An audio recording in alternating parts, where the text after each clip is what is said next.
Several days ago, we had a meeting between in Brussels between the current NATO General Secretary Stoltenberg, Antony Blinken, U.S. Defense Secretary, and the Foreign Minister of Ukraine, doing much posturing about Ukraine rapidly joining the NATO, about pressuring Russia to stop its aggression, quote unquote, and so forth.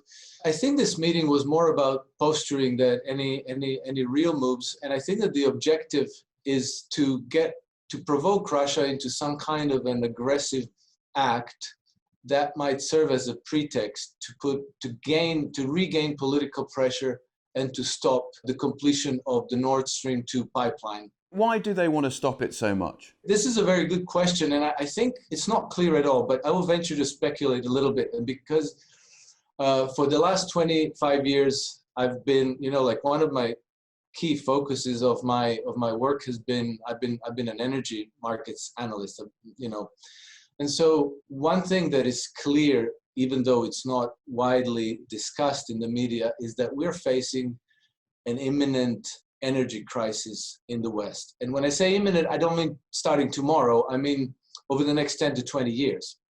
But the military and policy planners take this very seriously, and it's a matter of some urgency. So basically what is happening is that our production of fossil fuels from conventional sources is rapidly declining.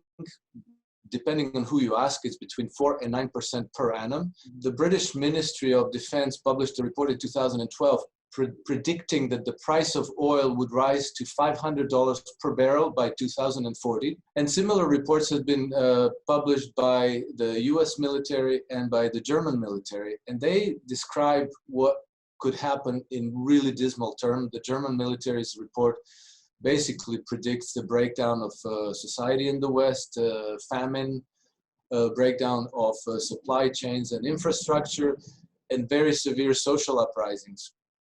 And so I believe that the policy planners and the military planners in the West have a very high priority to bring about an energy transition, a transition which includes transition to new renewable, sustainable energy sources.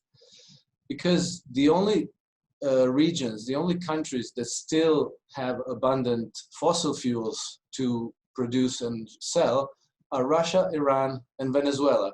And we have not been successful in gaining control of those countries.